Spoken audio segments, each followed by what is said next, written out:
नमस्कार दोस्तों, स्वागत है आपका न्यूज़ का साइंस चैनल में। आज का हमारा टॉपिक ज्योग्राफी से है और टॉपिक का नाम है उष्णकटिबंधीय चक्रवात। हम लोग उष्णकटिबंधीय चक्रवात के बारे में पढ़ने वाले हैं। इंग्लिश में इसे ट्रॉपिकल साइक्लोन बोलते हैं। हम यहाँ पर पहले आप लोग को बताना चाहते हैं कि जो चक्रवात है उसके टाइप्स हम लोग नहीं यहाँ देखने जा रहे हैं। हम यहाँ पर देखने जा रहे हैं भारत के अंदर किस प्रकार का चक्रवात आता है। तो भारत के संदर्भ में हम लोग चक्रवात की यहाँ पर चर्चा करेंगे और भारत में जो चक्रवात आता है वो उष्णकटिबंधीय चक्रवात ये आता है। इसको पढ़ना है आपको यहाँ पर और इसके बारे में थोड़ा डिटेल में हम लोग देखेंगे। तो उष्णकटिबंधीय चक्रवात है तो उष्ण चक्रवात है तो यहाँ पर सब देखिए, ध्यान देंगे आप लोग। क्या लिखा है? उष्ण। उष्ण मतलब गर्म, मतलब कि गर्म हवाओं से जुड़ा हुआ ये चक्रवात है। यहाँ पर सीधी सी बात है, मतलब कि एक ऐसा जोन जहाँ पर गर्म हवाएं चली या ऐसा क्षेत्र जहाँ पर जो क्षेत्र वो गर्म है, तो वो कहाँ हो सकता है? आपके दिमाग में आना चाहिए कहाँ हो सकता है। तो वो हो सकता है इक्वेटर के पास, और चूँकि हम लोग जानते हैं भारत भी इक्वेटर के पास ही पड़ता है, थोड़ा सा ऊपर। ठीक है, तो अब यहाँ पर देखेंगे 0 डिग्री और 0 डिग्री से ऊपर हमारा भारत है। यहाँ पर हमारा भारत आएगा और इसके तरफ दो सागर, यहाँ पर एक है आपकी ये बंगाल की खाड़ी आपको मिलेगी, बंगाल की खाड़ी मिलेगी एक तरफ मिलेगा अरब सागर। ठीक, तो ये दो चीज़ें आपको। अब जो चक्रवात आते हैं, मोस्टली चक्रवात जो होते हैं वो कहाँ आते हैं? वो हमेशा महासागरों या सागरों में आते हैं। दिमाग के अंदर रखें क्या? महासागरों या सागरों में आते हैं। ठीक है, महाद्वीपों में नहीं। हाँ, कुछ चक्रवात जो होते हैं जो कि सागरों में उत्पन्न होते हैं और महाद्वीपों में प्रवेश कर जाते हैं या महाद्वीप के किसी स्थल या किसी क्षेत्र में प्रवेश कर जाते हैं, वो अलग चीज़ है। उसकी चर्चा हम लोग बाद में करेंगे। लेकिन जो सामान्यतः जो चक्रवात होते हैं वो महासागरों में उत्पन्न होते हैं। उसके पीछे भी कारण है, उसकी भी चर्चा इसमें करेंगे। ठीक है, तो जैसा कि मैंने बताया कि भारत में आप यहाँ पर देखिए बंगाल की खाड़ी में चक्रवात आता है, एक अरब सागर में चक्रवात आते हैं। ठीक है, सबसे ज़्यादा चक्रवात जो आते हैं बंगाल की खाड़ी में आते हैं और दोनों की तुलना करें तो अरब सागर में कम चक्रवात आते हैं। अगर रेशियो की बात करें तो 4:1 का रेशियो होता है चक्रवात का, मतलब कि 4 चक्रवात अगर बंगाल की खाड़ी में आते हैं तो 1 चक्रवात जो होता है अरब सागर में उत्पन्न होता है। इससे हम ये आइडिया लगा सकते हैं कि सबसे ज़्यादा जो प्रभाव छोड़ता है जो चक्रवात, वो बंगाल की खाड़ी का चक्रवात छोड़ता है। और ख़तरनाक चक्रवात भी जो आते हैं वो बंगाल की खाड़ी में ही चक्रवात आते हैं। ठीक है, तो ये तो चक्रवात हो गए कि चक्रवात कहाँ आ रहा है भारत में और कहाँ नहीं आ रहा है, कहाँ कम आ रहा है, कहाँ ज़्यादा आ रहा है, ये तो उसकी बात हो गई। अब चक्रवात उत्पन्न होने का कारण देखें। तो चक्रवात जब हम लोग उत्पन्न होने के कारणों में जाते हैं तो हम लोग, चक्रवात का मतलब क्या होता है? चक्र मतलब कि चक्करदार, कोई चीज़ क्या है? चक्करदार है, घूम रही है, गोल गोल गोल गोल घूम रही है। और वात यानी वायु, हवा। तो चक्रवात मतलब हवा क्या है? गोल गोल घूम रही है। अब हवा जब घूम रही है तो आपके हवा दो तरीके से घूम सकती है। जैसे हम लोग कहेंगे कि कोई व्यक्ति घूम रहा है गोल गोल, तो दो तरीके से घूम सकता है। कैसे घूम सकता है? या तो वो क्लॉकवाइज घूम सकता है व्यक्ति, मतलब सुई की जो घड़ी की सुई होती है उसकी दिशा में घूम सकता है, या उसके विपरीत दिशा मतलब एंटी क्लॉकवाइज घूम सकता है। दो तरीके से व्यक्ति घूम सकता है। उसी प्रकार से हवा भी चक्कर काटेगी तो दो तरह से चक्कर काट सकती है। एक है सुई की दिशा की तरफ चक्कर काट सकती है, एक सुई की दिशा के विपरीत यानी एंटी क्लॉकवाइज दिशा में हवा चक्कर काट सकती है। और दोनों स्थिति में चक्रवात उत्पन्न होता है, दोनों को ही चक्रवात कहेंगे। लेकिन अब यहाँ पर ये चीज़ समझना है कि दोनों ही प्रकार के चक्रवात कहाँ कहाँ आते हैं। तो चूंकि जब हम भारत की भी बात कर रहे हैं तो हम लोग देख रहे हैं कि भारत की स्थिति क्या है। गोलार्ध, अगर हम लोग दक्षिणी गोलार्ध और उत्तरी गोलार्ध की बात करें तो भारत की स्थिति उत्तरी गोलार्ध में आती है। तो उत्तरी गोलार्ध में किस प्रकार का चक्रवात आएगा? वो एंटी क्लॉकवाइज आएगा, क्लॉकवाइज आएगा। तो इसको हम लोग समझें पहले। तो यहाँ पर हम लोग देखेंगे तो चूँकि भारत की स्थिति जो है वो हमारे उत्तरी गोलार्ध में है, और हमेशा उत्तरी गोलार्ध में आपको याद रखना है कि जो चक्रवात आता है कैसा आता है? एंटी क्लॉकवाइज आता है, मतलब कि घड़ी की सुई की दिशा के विपरीत दिशा में चक्रवात चलता है।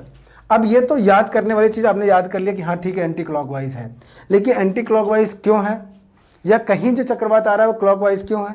जब हम दक्षिणी गोलार्ध की बात करेंगे तो वहाँ पर चक्रवात जो भी आएंगे वो आएंगे आपके क्लॉकवाइज, यानी घड़ी की सुई की दिशा के साथ आएगा आपका चक्रवात। तो ये दोनों ही दिशाएं विपरीत है, तो गोलार्ध भी आपके विपरीत है, एक उत्तरी गोलार्ध है, एक दक्षिणी गोलार्ध है। लेकिन ऐसा क्यों हो रहा है कि उत्तरी गोलार्ध में एंटी क्लॉकवाइज चक्रवात आ रहा है, ये समझेंगे। तो यहाँ पर एक सामान्य सा नियम काम करता है, ये होता है फेरल का नियम। आप लोग पढ़ते हैं फेरल का नियम। तो फेरल का नियम जो है ये डिफाइन करता है क्या है, कैरोलिसिस बल को। तो कैरोलिसिस बल के कारण जो चक्रवात होता है उत्तरी गोलार्ध में वो एंटी क्लॉकवाइज होता है। अब ऐसा क्यों हो जाता है? ऐसा इसलिए हो जाता है क्योंकि हम जानते हैं कि हमारी पृथ्वी जो है वो घूमती है पश्चिम से पूरब की दिशा में। जानते हैं हम लोग को पता है कि पूरब से पश्चिम दिशा में घूमती है, जिसके कारण जो हवा होती है, देखेंगे हवा जो होती है, जब हम ऊपर की तरफ जो सीधी हवा चलनी चाहिए वो हमेशा अपने दाएं ओर डाइवर्जन होगा, उसका हमेशा दाएं ओर डाइवर्जन होगा। ध्यान देंगे उत्तरी गोलार्ध में कैरोलिसिस बल के कारण जो हवा का डाइवर्जन होगा वो हमेशा दाएं ओर होगा। तो दाएं ओर जब होगा तो जब हम अभी देख लीजिए यहाँ पे यह 0 डिग्री है, ये इक्वेटर है, ठीक है। अब यहाँ पर हवा का डाइवर्जन जो हो रहा है ये इस दिशा में हो रहा है, इस दिशा में हो रहा है। ध्यान देंगे, मतलब कि अगर हम कहें कि हवा, अगर कुछ समय के लिए मान लें कि पृथ्वी रुकी हुई है, तो जब हवा चल रही है तो सीधी यूँ चलनी चाहिए, लेकिन कैरोलिसिस बल के कारण यानी फेरल के नियम के अनुसार जब पृथ्वी घूम रही है तो हवा क्या हो जाएगी, अपने जिस दिशा में उसको जाना चाहिए सीधा, उसके क्या हो जाएगी, दाईं ओर हो जाएगी। तो यही तो दायां ओर है। और जब अब यही चीज़ सेम अगर हम लोग बात करें, जब हम लोग ये तो हवा जब 0 डिग्री से ऊपर की तरफ जाने की बात कर रहे हैं, जब यही चीज़ हम ध्रुवों से नीचे की तरफ हवा चलने की बात करेंगे तब भी दाएं अपनी दिशा के दाईं ओर ही होगी, जिधर उसका मुंह होगा। तो इसका दाईं ओर किधर होगा, इसका दाईं ओर ये होगा, मतलब ये होगा। तो देखेंगे कि ये दिशा जब हवा चक्कर काट रही है तो ये दिशा क्या होगी, धीरे धीरे करके क्या होगी, यूँ होती चली जाएगी, यूँ, मतलब दाईं ओर जा रही है और दाईं ओर घूमते घूमते यूँ। अब देखिए यहाँ पे ये डायग्राम मैंने बनाया है, अगर हम इसको इस तरह से कर दें तो देखेंगे दाईं ओर हवा क्या हो रही है, डाइवर्ट हो रही है, डाइवर्जन देखने को मिला। फिर देखेंगे ऐसे ऐसे घूमना शुरू कर दिया।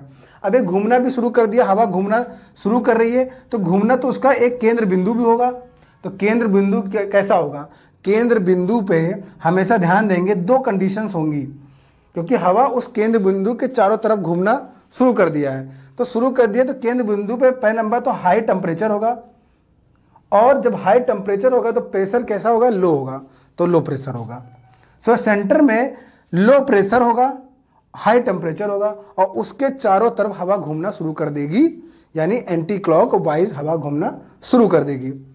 और हमेशा ध्यान देंगे जो चक्रवात होंगे, चाहे वो उत्तरी गोलार्ध में हो चाहे वो दक्षिणी गोलार्ध में, अभी हम उत्तरी गोलार्ध की बात कर रहे हैं, जो इसका केंद्र बिंदु होगा, यानी जो चक्रवात की आंख जिसे हम लोग कहते हैं, जो चक्रवात की आंख होगी वो हमेशा वहाँ पर किसी प्रकार के मेघ का निर्माण नहीं होगा, यानी कि वहाँ मौसम विहीन होगा वो क्षेत्र, मतलब किसी प्रकार की बारिश नहीं होगी, क्योंकि वहाँ पर लो प्रेशर है। और जब तक वहाँ पर लो प्रेशर बना रहेगा तब तक वहाँ ये चक्रवात बना रहेगा। और जैसे जैसे यहाँ पर लो प्रेशर घटता जाएगा और हाई प्रेशर की तरफ हम लोग बढ़ते जाएंगे, वैसे वैसे चक्रवात समाप्त होने लगेगा। और एक कंडीशन ऐसी आएगी जब ये साइक्लोन की जो स्थिति होगी वो एंटी साइक्लोन में कन्वर्ट हो जाएगी। ये बात समझिए, ठीक है। तो यहाँ पर देखेंगे कि यहाँ पर हमेशा लो प्रेशर है और यहाँ किसी प्रकार का मेघ नहीं पाया जाएगा, जो सेंटर बिंदु होता है हमेशा, और इसके चारों तरफ क्या होगा, हाई प्रेशर का माहौल होगा। मतलब इस सेंटर बिंदु में लो प्रेशर, और इसके जैसे जैसे हम लोग बाहर जाएंगे, जैसे जैसे हम बाहर की तरफ निकलेंगे, वैसे वैसे जो दाब होगा, वायु दाब होगा, वो बढ़ता जाएगा। और वायु दाब यानी मिली बार में लोग कैलकुलेट करेंगे, ठीक है। तो मिली बार जो वायु दाब होगा, ठीक है, वो बढ़ता चला जाएगा। तो देखिए मैंने यहाँ लिख रखा है 104। तो यहाँ पर जो ये लाइन आप देख रहे हैं ये 104 मान लिया मिली बार है। तो इसकी दूसरा जो चक्कर है ये 108 मिली बार है, और सबसे जो बाहरी वाला चक्कर है वो 1012 मिली बार है। तो ये देखिए आप देख पा रहे हैं इस तरह से कि जैसे जैसे हम सेंटर के बाहर जा रहे हैं वैसे वैसे दाब बढ़ता जा रहा है और सेंटर की तरफ कम से कम दाब है, ठीक है, तो ये तभी तभी चक्रवात की स्थिति बनी रहेगी, ये चीज़ याद रखेंगे। और एक चीज़ और यहाँ ध्यान देंगे कि जैसे जैसे चक्रवात हमारा महासागर से शिफ्ट होता हुआ महाद्वीप की तरफ बढ़ेगा, यानी भारत की तरफ बढ़ेगा, यानी प्रायद्वीप की तरफ बढ़ रहा है, वैसे वैसे ये चक्रवात की गति और चक्रवात की जो प्रभावशीलता वो घटती चली जाएगी। क्यों? क्योंकि जो हम जानते हैं कि जो चक्रवात होता है वो महासागरों पर ज़्यादा सक्रिय होगा, क्योंकि वहाँ पर टेम्परेचर क्या होगा, ज़्यादा होगा। मैंने कहा ना कि हाई टेम्परेचर लो प्रेशर, तो टेम्परेचर हाई रहेगा और जैसे जैसे महाद्वीपों के पास मतलब पहुँचेंगे वैसे वैसे टेम्परेचर घटता चला जाएगा और प्रेशर क्या हो जाएगा, बढ़ता यहाँ पर चला जाएगा। तो जैसे जैसे टेम्परेचर घटेगा प्रेशर बढ़ेगा, वैसे वैसे एंटी साइक्लोन की स्थिति होगी और तट तक पहुँचते पहुँचते धीरे धीरे साइक्लोन धीमा होता जाएगा और जैसे थोड़ा बहुत तट को प्रभावित करेगा। और इस तरह से हम देखेंगे कि महाद्वीप के सेंटर या प्रायद्वीप के सेंटर में कभी साइक्लोन अपनी प्रभावशीलता को नहीं दिखा पाता है, ज़्यादा नुकसान नहीं पहुँचाता। जो भी नुकसान पहुँचाता है तट के किनारे नुकसान पहुँचाता है, क्योंकि वो तट जो है वो महासागर के करीब होता है। ठीक है, तो इस तरह से हम लोग चक्रवात को यहाँ पर इस तरह समझ सकते हैं। एंटी साइक्लोन की स्थिति जैसे मैंने आपको बताया कि हाई प्रेशर की कंडीशन बन जाए सेंटर में तो एंटी साइक्लोन हो जाएगा, यानी कि एंटी साइक्लोन मतलब साइक्लोन अब समाप्त हो रहा है, चक्रवात अब समाप्त हो रहा है। तो एक ये दो, इसी को हम उल्टा कर दें, जो ये मैंने कंडीशन पूरी बताई है, इसी पूरी की पूरी कंडीशंस को आप दक्षिणी गोलार्ध में जाके उल्टा कर दीजिए और जब इसको उल्टा कर देंगे तो वो बन जाएगा दक्षिणी गोलार्ध का चक्रवात। यानी हम ये कह सकते हैं कि दक्षिणी गोलार्ध में जो चक्रवात की जो घूमने का जो पोजीशन है वो कैसी होगी, वो हमेशा क्लॉकवाइज होगी, यानी कि जो हवा की दिशा होगी जो फेरल के नियम के अनुसार वो हमेशा बाएं ओर डायवर्जन होगा उसका, ना कि दाएं ओर। तो उत्तरी गोलार्ध में दाएं ओर हवा चलेगी और दक्षिणी गोलार्ध में बाएं ओर हवा चलेगी। ठीक है, तो इस तरह से नीचे जो बनेगा साइक्लोन यानी दक्षिणी गोलार्ध में जो बनेगा साइक्लोन वो क्लॉकवाइज दिशा में होगा। और जाहिर सी बात है जब क्लॉकवाइज दिशा में चक्रवात बनेगा तो एंटी क्लॉकवाइज दिशा में प्रति चक्रवात यानी एंटी साइक्लोन का निर्माण होगा दक्षिणी गोलार्ध में। तो जब अगर एक पोजीशन आप समझ पा रहे हैं तो दूसरी पोजीशन आपको याद करने की आवश्यकता नहीं है, आप अपने आप उसको समझ जाएंगे।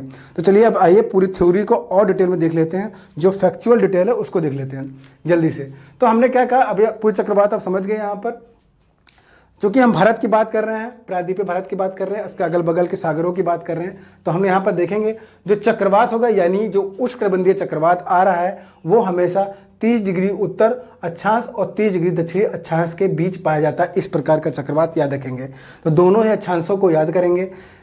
उत्तरी अक्षांश में जैसा कि मैंने बताया कि जो साइक्लोन होगा वो एंटी क्लॉकवाइज होता है और जो दक्षिणी अक्षांश में जो साइक्लोन होता है वो क्लॉकवाइज होता है।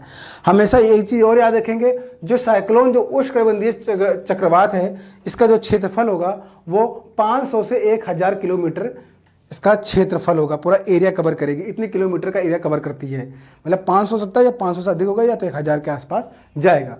और जो इसकी ऊंचाई होती है, जो साइक्लोन की ऊंचाई जो सागर तल से जो ऊंचाई होगी वो लगभग इसकी हाइट 12 से 14 किलोमीटर तक इसकी हाइट होती है।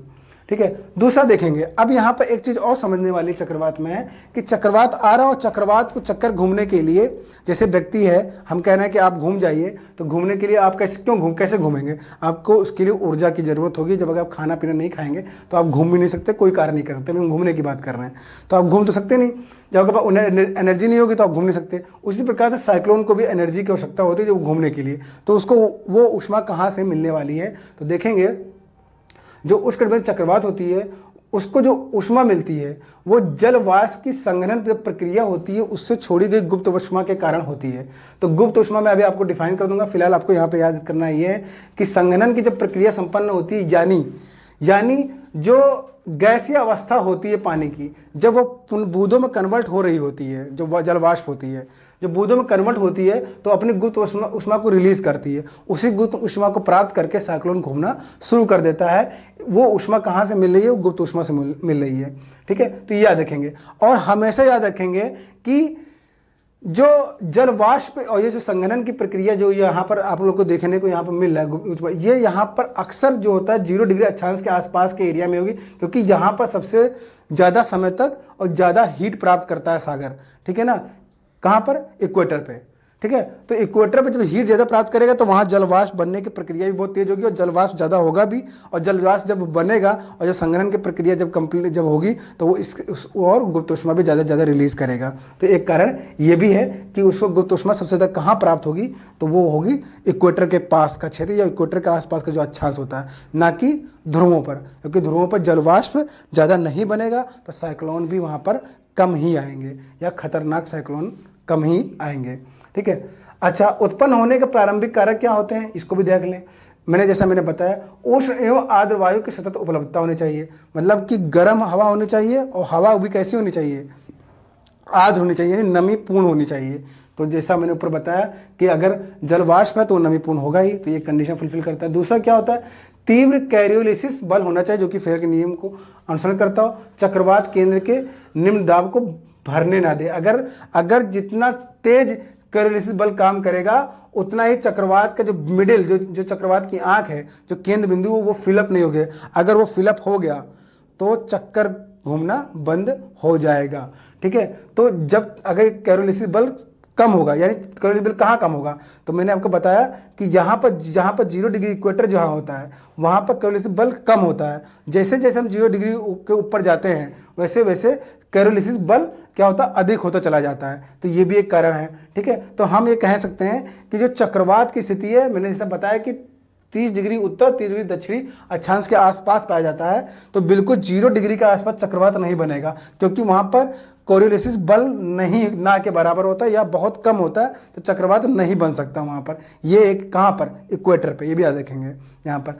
तीसरा एक कारक ये कि क्षोभ मंडल जो होता है उसकी स्थिरता जो होती है वो बनी रहनी चाहिए। तो ये 3 कारक होते हैं, तीनों कारक याद रखेंगे। नेक्स्ट बिंदु क्या है, उष्णकटिबंधीय चक्रवात की संरचना कैसी होती है, तो देखेंगे उष्णकटिबंधीय चक्रवात में वायु दाब प्रवणता बहुत अधिक होती है।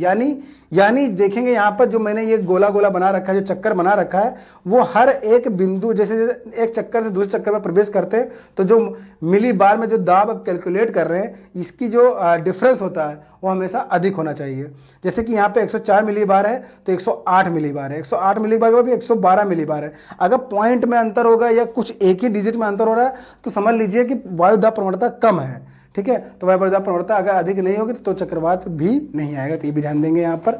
फिर दूसरा बिंदु ये है कि चक्रवात का केंद्र गर्म वायु तथा निम्न वायु दाब और मेघ रहित क्रोड होता है। तो ये भी देखें, जैसे मैंने आपको शुरुआत में बता दिया कि बीच में मेघ का निर्माण नहीं होगा, निम्न वायु दाब का क्षेत्र होगा और जो बीच होगा वो हाई टेम्परेचर होगा वहाँ पर। ठीक है। नेक्स्ट बिंदु देखेंगे, सामान्यतः समदाब रेखाएं एक दूसरे के नज़दीक होती हैं। जो समदाब रेखाएं होंगी जैसे कि 104, 108, 122 सब एक दूसरे के नज़दीक होंगी, हालांकि उसके बीच में अंतर जो होगा अधिक होगा, उसी को बोलते हैं वायु दाब प्रवणता, जो उच्च वायु दाब प्रवणता का प्रतीक होता है। तो ये देखिए मैंने यहाँ पर एक पॉइंट यहाँ पर मेंशन किया जो मैंने आपको बताया। सामान्यतः जो होता है वो क्या होता है, वायु दाब प्रवणता 14 से लेकर 17 मिली बार प्रति 100 किलोमीटर के आसपास होता है। हर 100 किलोमीटर पे 14 से 17 मिली बार का आपका वायुदाब देखने को मिलेगा या समदाब रेखाएं देखने को मिल जाएंगी। भारत में चक्रवातों का क्षेत्रीय सामान्य अनुसार जो विवरण है उसको देख लेते हैं। बंगाल की खाड़ी में अधिक ताप के कारण बने निम्न दाब के कारण अधिक चक्रवात आते हैं। लगभग 80% चक्रवात आपके बंगाल की खाड़ी में ही आते हैं। नेक्स्ट बिंदु क्या है, बंगाल की खाड़ी में ज़्यादातर चक्रवात अक्टूबर और नवंबर में बनते हैं। तो ये भी याद रखेंगे आप लोग यहाँ पर। तो जब बंगाल की खाड़ी में चक्रवात ज़्यादा रहता है कब होता है, अक्टूबर और नवंबर के महीने में जाएंगे, क्योंकि यहाँ पर सूर्य क्या हो रहा होता है, दक्षिणायन होने की स्थिति में हो रहा होता है, तो वहाँ के पानी को गर्म कर देता है ये। नेक्स्ट बिंदु क्या है, पूर्वी तट यहाँ समझ ही रहे हैं, पूर्वी तट पर सर्वाधिक चक्रवात प्रवणित वाला क्षेत्र है, इसीलिए पूर्वी तट पर अधिक चक्रवात आता है। उड़ीसा का तट अधिक अति उच्च चक्रवात वाला प्रभावित क्षेत्र होता है ये, इसको याद रखेंगे। तो उड़ीसा का क्षेत्र सबसे ज़्यादा प्रभावित होता है चक्रवात से। नेक्स्ट बिंदु क्या है, पश्चिमी तट के सहारे गुजरात राज्य में विनाशकारी चक्रवात होते हैं। अगर हम लोग पश्चिमी अरब सागर के चक्रवात की बात करें तो सबसे ज़्यादा गुजरात को प्रभावित करता है। नेक्स्ट बिंदु ये है, लास्ट बिंदु ये है कि भारत में चक्रवात जैसे जैसे बंगाल की खाड़ी और अरब सागर से दूर जाता है, मतलब कि सागर से दूर जाने का मतलब क्या है कि भारत के प्रायद्वीपीय क्षेत्र के पास आता जाता है, वैसे वैसे ये चक्रवात कमज़ोर होता चला जाता है, जैसा कि मैंने आपको पहले ही शुरुआत में समझाते वक्त मैंने बताया था। तो ये है पूरी कहानी उष्णकटिबंधीय चक्रवात की यानी ट्रॉपिकल साइक्लोन की है। ठीक है, अब और भी चक्रवात के जब प्रकार में जाएंगे तो उसकी भी चर्चा करेंगे। तो ये पूरा भारत के संदर्भ में मैंने जो भारत में जो चक्रवात आता है, जो मुख्य चक्रवात है और किस तरह से प्रभावित करता है, क्या रीज़न होते हैं, कैसे चक्रवात साइक्लोन बनता है, वो पूरी थ्योरी मैंने बहुत शॉर्ट में और बहुत ही अच्छे से मैंने आप लोग को बता दी है। उम्मीद करता हूँ कि पूरा वीडियो आपको अच्छे से समझ में आया होगा। इसलिए इस वीडियो को अधिक से लाइक करें, शेयर करें, सब्सक्राइब करिए। आज के लिए इतना ही, धन्यवाद।